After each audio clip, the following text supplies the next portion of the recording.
homework, do you find that you just keep getting it and getting it and getting it, and even though you keep getting it, it piles up, and then you find yourself actually you've got so much to do, whether that's 3 readings, 1 assignment and some revision, and then you find yourself really focused. I'm going to come in from school, I'm going to come in from college or sixth form, and we're going to focus on doing this work. And then guess what? I'm just going to go on my phone, or I'm just going to go on this game. I'm just going to call this friend. And then before we know it, it's 10 o'clock and we still have X amount of pieces of homework that need to be done. If so, this is the video for you. So stay tuned so then I can give you some simple steps of how you can learn to get this homework done. As a counsellor, I would just want to explore why is it that you keep putting it off. As I say to my school kids, I completely understand if you don't want to do your homework, in a sense that you can really enjoy your time. But more than likely, what happens subconsciously is that you've got this academic guilt, because guess what? You know that this work needs to be done. So it's not as if we're thoroughly enjoying ourselves, because subconsciously, without us realising it, we have this thought of these pieces of homework or this homework that needs to be done. So why do you keep putting it off? Is it that it's just too hard? Is it that actually you're not enjoying it? Is it that it's a subject that's just not for you? Just become aware of why you keep stockpiling your homework. Because again, like normal in all my videos, becoming self-aware will help you just a little bit along the way.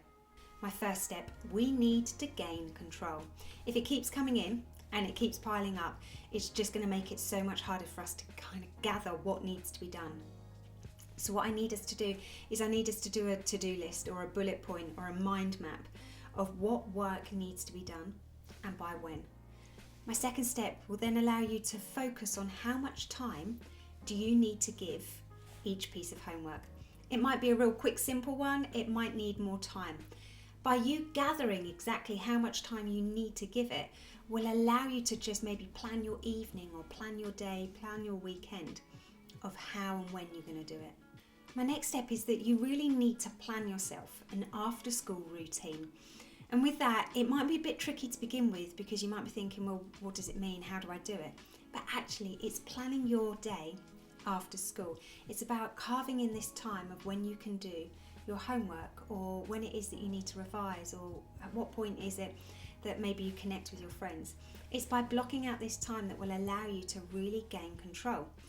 When we get in from school, maybe just instantly check your bag. Instantly get it ready for the next day. Instantly, as you're getting changed into your slobwear, lounge pants, comfy clothes, get your uniform ready for the next day. It goes on.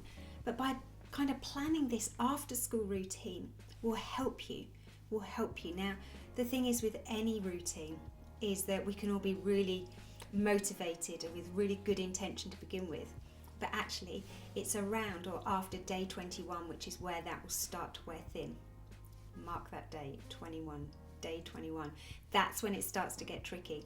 So just be aware of when you're making this habit, when you're making this decision, when you're making this declaration, you stick to it. Because I promise, as soon as you get into the habit of it and kick the 21 days, then it will be automatic, and that will be just the way that you roll. My next part is that I really want you to take each step at a time. Now, sometimes what happens is that when we're thinking about this, you've got 3 readings and 1 assignment, you've got to do that piece of revision, you've got to email that teacher. Just too much. So maybe what it is that you quite simply get yourself to your desk. And then you quite simply turn on the computer. Then you quite simply just start on one task. Because sometimes what happens is by taking these steps, step by step by step, means that you'll get into the groove.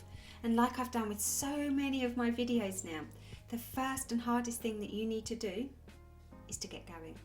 It's so hard to get going, but as soon as you start to see the kind of what you're achieving and that actually you're going down that to-do list and you're ticking it, it gets easier. My next step is I really need you to unplug from any distractions. So I suppose what I'm meaning is your phone. What we can do is quickly check the time on our phone and then, just quickly message that person. No. Out of sight, out of mind, or do not disturb mode or aeroplane mode. It's just about when you're going to get in that zone, I need you to stay in that zone. And sometimes our phones can be a really quick, easy distraction. So yeah, try and really hold on to that temptation of going on your phone. Out of sight, out of mind is my favourite one, is what works best for me. My next step is maybe add the pressure of a timer. Sometimes the best way to work is knowing that you've got X period of time and you need to get X done. By adding a bit of pressure, by knowing that you've only got a certain period of time, can really help motivate you. This one works wonders for me because I know that I need to do as much as I can in that time, because guess what? I'm going to watch or do or see at this time. So by adding that pressure, yes, I find it a little bit too pressured sometimes, but guess what? You get the best of me then. Okay, we're coming up to a couple of my favourites, but before that, this one is to distribute your workload. So if you know that you've got X amount of homework, distribute it evenly throughout your week.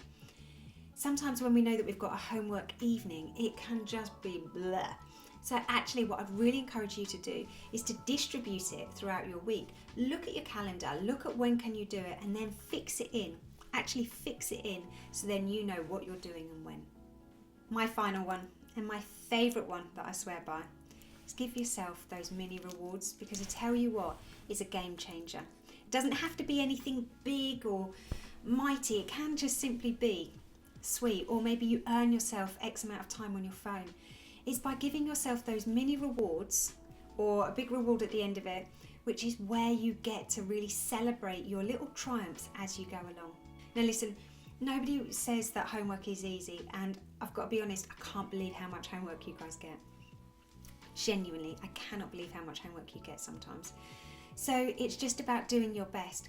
If you're a perfectionist though, just remind yourself that done is better than perfect, because you can be wasting so much time of trying to get this piece of homework perfect when actually, do you know what? The teacher hasn't asked for it to be perfect, they've just asked for it to get done. So yeah. Anyway, stay awesome, stay you, stay kind, and I'll see you guys soon. See you later, bye.